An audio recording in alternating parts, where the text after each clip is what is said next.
Good morning, student. Today we discuss the extensive और intensive properties. इससे पहले जो हम लोगों ने पढ़ा था वो पढ़ा था इंथैल्पी एंड इंथैल्पी चेंज। ठीक है, तो इंथैल्पी और इंथैल्पी चेंज पे कल हम लोगों ने न्यूमेरिकल भी किया था। तो आज हम बात करेंगे कि एक्सटेंसिव प्रॉपर्टीज क्या होती है और इंटेंसिव प्रॉपर्टीज क्या होती है।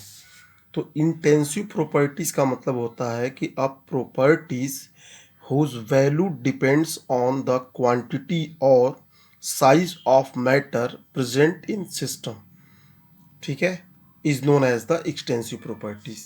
मतलब कह रहा है कि एक ऐसी प्रॉपर्टी जिसकी वैल्यू डिपेंड्स हो किस पे, क्वांटिटी और साइज ऑफ मैटर पे जो प्रेजेंट होता है सिस्टम में। जैसे एग्जांपल के लिए हम कहेंगे mass, volume, internal energy, enthalpy, ETC. यानी ये जो भी प्रॉपर्टीज है इसकी वैल्यू क्या होगी, क्वांटिटी और साइज ऑफ मैटर पे डिपेंड होगी जो सिस्टम में होगा। ठीक है, नेक्स्ट है आपका इंटेंसिव प्रॉपर्टीज कि those properties which do not depends on the quantity और size of matter present are known as intensive properties.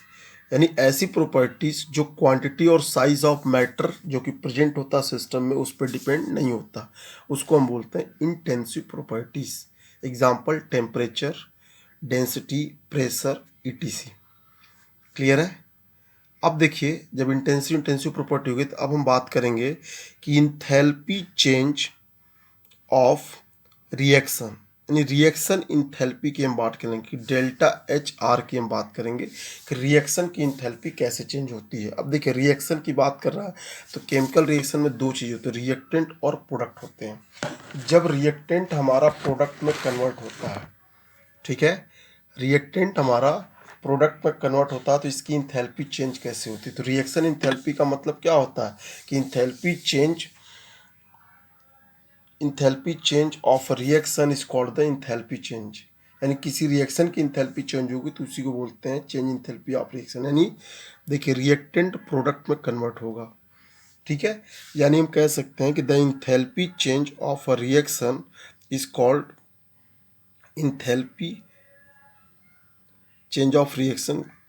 बोला ना कि किसी केमिकल रिएक्शन का अगर इंथैल्पी चेंज हो तो क्या बोलेंगे, इंथैल्पी चेंज ऑफ रिएक्शन। इसको डिनोट कैसे करते हैं, इसको डिनोट करने के लिए क्या करते हैं कि जो डेल्टा एच होता है, देखिए इसको डिनोट कैसे करते हैं, डेल्टा एच आर से डिनोट करते हैं। यानी delta H are for reaction. अब किसी भी रिएक्शन देखिए रिएक्टेंट और प्रोडक्ट होते हैं, तो अगर हम बात करेंगे कि हमारे पास डेल्टा एच आर क्या है, delta H R equal to sum of enthalpies of product.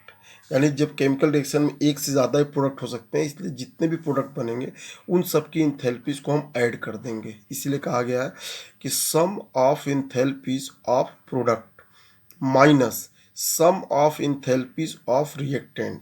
अब सम ऑफ इंथैल्पीज का मतलब कि रिएक्टेंट एक भी हो सकता है, एक से ज़्यादा भी हो सकता है।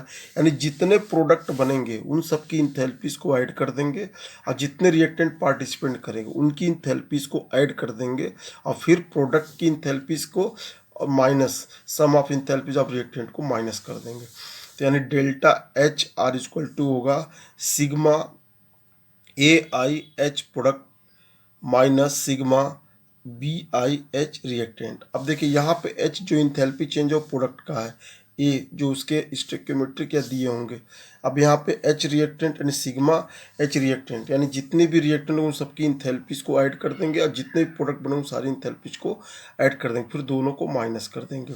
तो हमारा डेल्टा एच आर यानी कि किसी भी केमिकल रिएक्शन का हमको इंथैल्पी चेंज मिल जाएगा। अब जैसे एग्जांपल के लिए हमने यहाँ पे ले लिया, देखिए कि मीथेन का ऑक्सीडेशन यानी CH4 plus 2O2 equal to CO2, ठीक है। यानी ये कह रहा है कि मीथेन को अगर हम बर्न करते हैं तो हमें क्या मिलता है, ये मिलेगा CO2 और H2O मिलेगा। यानी क्या हुआ है, CH4 plus 2O2 equal to CO2 plus 2H2O। अब इसकी हमको इंथैल्पी चेंज निकालनी है तो हम क्या करेंगे, delta H R equal to delta H product minus delta H reactant, ये करेंगे। अब देखिए हमारे पास ये बचेगा। अब देखिए यहाँ पे करेंगे अब HMCO2 गैस प्लस 2, क्योंकि 2 यहाँ पे मॉलिक्यूल है वाटर के, तो HMH2O लिक्विड स्टेट के साथ लिखेंगे, minus HMH2O sorry CH4G plus 2 HMO2। अब यहाँ पे HM क्या है कि मोलर इंथैल्पी, कितने मोल्स यूज हो रहा है। यहाँ पे देखिए 2 मोल्स वाटर के थे इसलिए 2 HM लिखा, यहाँ पे देखिए 1 था इसलिए 1 HM लिखा, अब यहाँ पे देखिए 2 लिखा हुआ है। तो इस तरीके से जब दोनों को हम कैलकुलेट करके माइनस कर देंगे तो हमको इंथैल्पीज ऑफ रिएक्शंस मिल जाएगा।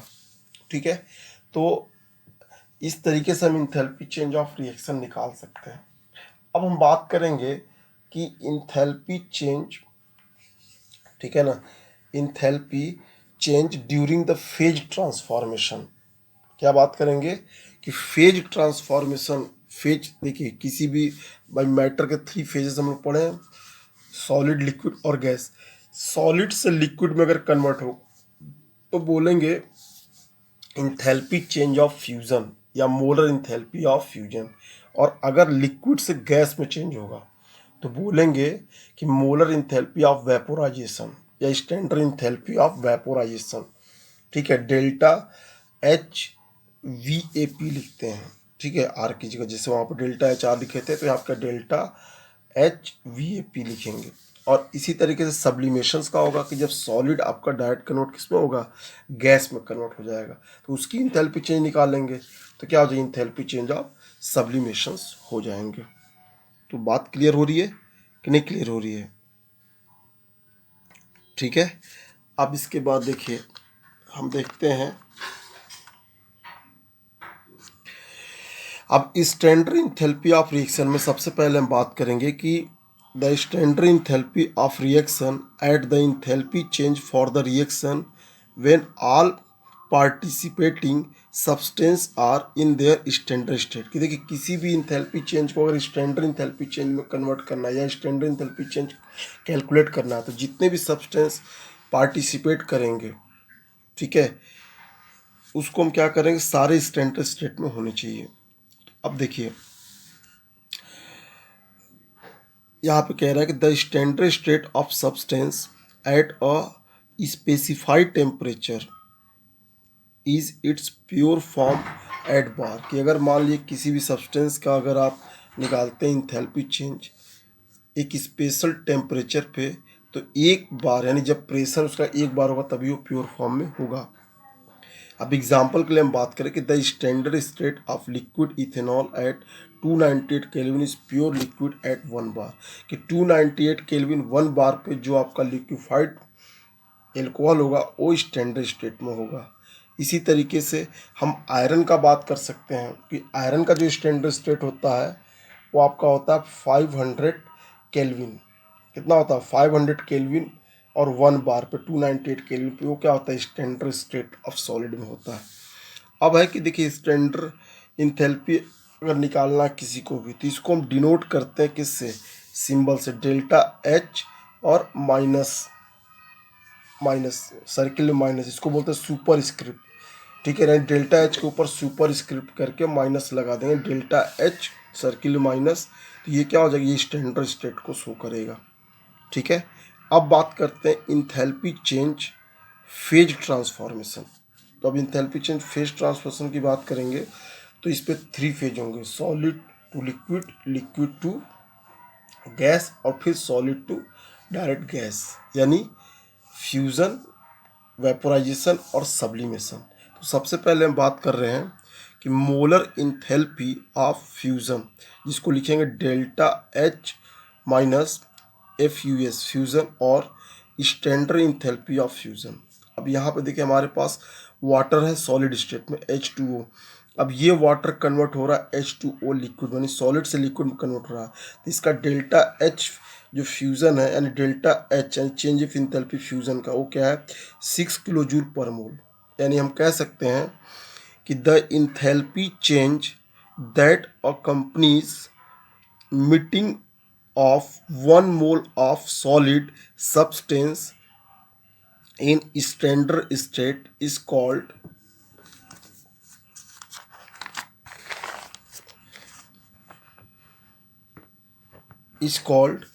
standard enthalpy of fusion or molar enthalpy of fusion, delta H not FUS इसको पढ़ेंगे।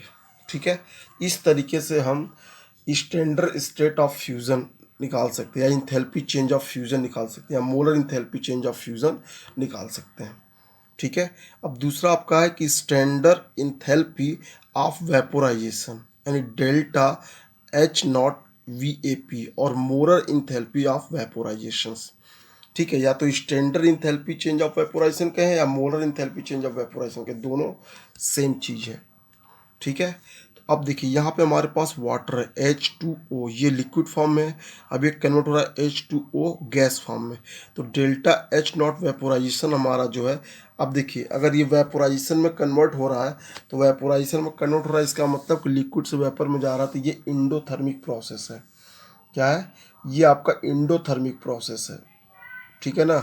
तो अब देखिए हम बात करेंगे लिक्विड से गैस में, तो amount of heat required to vaporise 1 mole of liquid at constant temperature and under standard pressure यानी 1 bar is called its standard enthalpy of vaporisation और मोलर इंथैल्पी ऑफ वेपोराइजेशन।